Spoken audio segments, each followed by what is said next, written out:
नाज़रीन, इस सेगमेंट में हम दो इशूज़ या दो जो मौज़ूआत उन पर बात करेंगे। एक तो हम बात करेंगे इजराइल के हवाले से।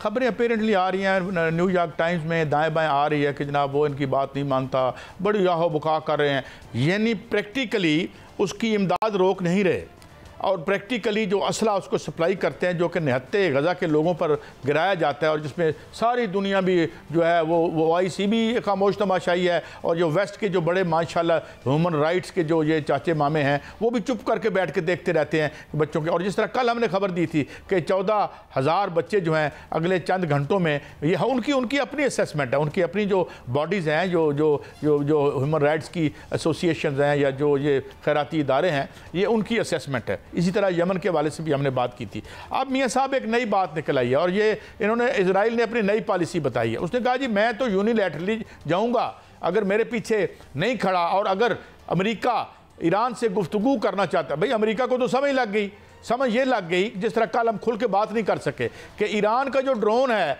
जो $200 से $500 में बनता है, अमेरिका का $30 मिलियन में बनता है। ये बाकायदा ऑफिशियल रिपोर्ट से आप देख सकते हैं।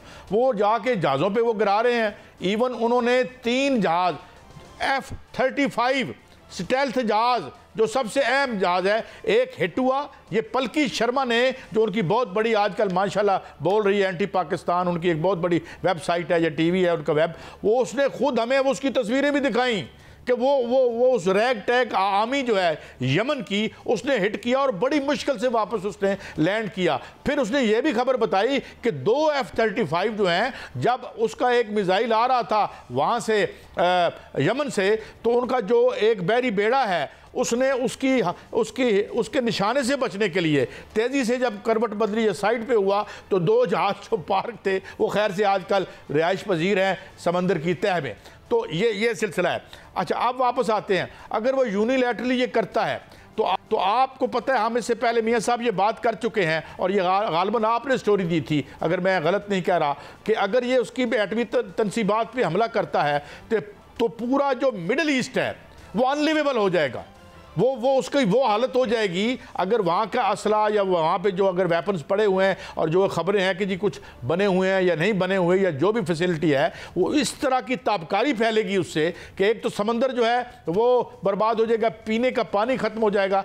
मगर इस पागलपन को रोकने के लिए ये लोग तैयार नहीं हैं और ये बड़ी एक अफसोसनाक बात है। मियाँ साहब पहले आप इस पर ज़रा अपना टेक दे लें, फिर अपनी मैशियत की तरफ आते हैं। जी कैसे साहब देखें, जो इजराइल है उसका मज़मूम इरादा आज का नहीं है, बहुत पहले का है कि वो ईरान पर हमला करना चाहता है। उसने ईरान पर हमला करना है और वो जो अमेरिका और ईरान के मुज़ाकरात हो रहे हैं उसके दरमियान में खबर आप पढ़ दीजिएगा अगर आपको नजर आ रही है तो। गजा में बच्चों को मारना हमारा मशगला बन चुका है। ये इजराइली फौज के साबिक़ कि जो ईरान है, जो इजराइल है वो चाहता है कि वो ईरान की एटमी तनसीबात पर हमला करे। 2 मुल्क उसको खटक रहे हैं, एक पाकिस्तान और एक ईरान। अगर वो पाकिस्तान और ईरान आप देखें कि भारत के अंदर जो भारत ने जारहियत की, वहां पर आज वजीर आज़म ने भी कहा कि वहां पर इजराइल बाकायदा तौर पर मौजूद था, उनका असला भी था, उनके लोग भी थे, उन्होंने भारत की जानिब से लड़े हैं। 2 मुल्क क्यों खटक रहे हैं? इसलिए कि जो ईरान है वो एटम बम बना रहा है, पाकिस्तान एटम बम पाकिस्तान के पास है, इसलिए दोनों मुल्क जो है उसको खटकते हैं और इजराइल जो है वो ईरान पर हमला करेगा। वो इसलिए कि आयतुल्लाह खामनई ने भी ये जो है वो खदशा जाहिर कर दिया है कि हमारे मुज़ाकरात जो अमेरिका के साथ चल रहे हैं उसका हौसला अफजान नहीं है। और ईरान जो इजराइल है वो तो बच्चों को मारना अपना मशगला समझता है। उसका आपने देखा कि ये बाकायदा खबर आई है कि वहाँ पर जो बच्चे मर रहे हैं, बच्चों को शहीद किया जा रहा है, ये इजराइल का एक मशगला है, उनको शर्म आनी चाहिए। और वो तीसरी आलमी जंग काजी साहब होने जा रही है, क्योंकि वो हर सूरत अगर हमला करता है तो फिर ईरान भी स्ट्राइक बैक करेगा। ईरान अगर स्ट्राइक बैक करेगा तो फिर वो बहुत सख्त होगी। तो क्या ईरान पर हमला होगा तो रूस खामोश रहेगा, चीन खामोश रहेगा, फिर वो जंग जो है फैलती जाएगी। तो ये जंग फैलनी जो है पूरे खित्ते के लिए नहीं, पूरी वर्ल्ड के लिए बड़े खतरनाक है। मियां साहब जंग जो है वो न्यूक्लियर आर्म जो लोग हैं इसमें अनथिंकेबल है। Do you want to destroy this planet, you no.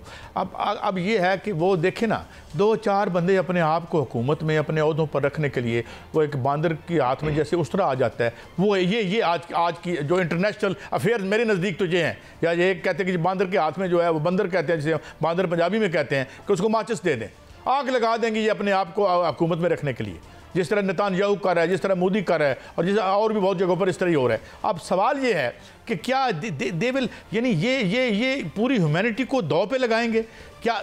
Are they insane? लेकिन काजी साहब देखिए, दुनिया तो चाह रही है कि अमन हो, जिस तरह यूरोप ने उन पर पाबंदियां लगा दी, बरतानिया ने उन पर पाबंदियां लगा दी, मैं आज सारा पढ़ के आया हूं, जो वजीर आज़म है वो कहते हैं कि उन पर पाबंदियां लगाई जाएं। देखें, उनको समझाने की कोशिश तो कर रहे हैं काजी साहब, लेकिन वो नहीं समझता। नेतन्याहू केयर स्टारमर जो उनका वजीर है यूके का, ज़बानी जमा तफरीक, अंदर से माल नहीं जा रहे हैं, अंदर से एक नुमाइशी किस्म की जो है वो गुफ्तगू करते हैं। उसकी वजह यह है कि उनका इलेक्ट्रेट इंतहाई मुखालिफ है इजराइल के, और वो उन्हें अपने इलेक्शन की पड़ी होती है, तो वो करते हैं, अंदर से वो माल दे रहे हैं। और आई डोंट नो वाई, यानी उनमें क्या, इसकी हिकमत क्या है? इजराइल कौन सा मुल्क है मिडल ईस्ट में जो वेस्ट के लिए खटकता है?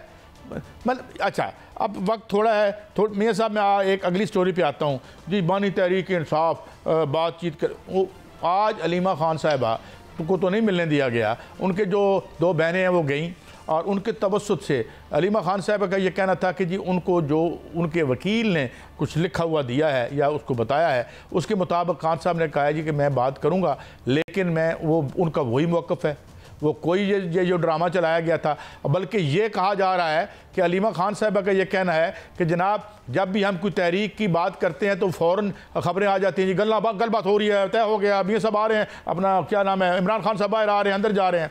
मैं गलत साबित हूँ कई दफ़ा ज़िंदगी में, और ऐसी हम अपने इरादों के टूटने से ही अल्लाह को पहचानते हैं, बल्कि अपने जो नज़रिए क्या कहते हैं जो सोच फ़िक्र है उसके गलत साबित होने से भी हम इंसान की लिमिटेड सोच है। मगर एज़ फॉर एज़ मेरी जो अक्ल गैर सलीम है उसके मुताबिक इस क्या कहते हैं पावर स्ट्रक्चर जो पाकिस्तान का बन रहा है, जो डेवलप हो रहा है, इसमें हम आ ही नहीं रहे। इसकी ये आइंदा भी और शक्लें लेगा। जो अलीमा खान है उन्होंने तो पीटीआई को टेक ओवर कर लिया है। अलीमा खान ने चंद 2-3 दिन पहले सियासी कमेटी का इजलास बाकायदा सदारत की, और उस पर आज जो आपने देखा कि कॉन्स्टिट्यूशन एवेन्यू पर जो एमपीए और एमएनएज आए थे वो भी अलीमा खान ने ही उसकी कॉल पर आए थे। उन्होंने उनको कहा था कि जो नहीं आएगा पार्टी में नहीं रहेगा।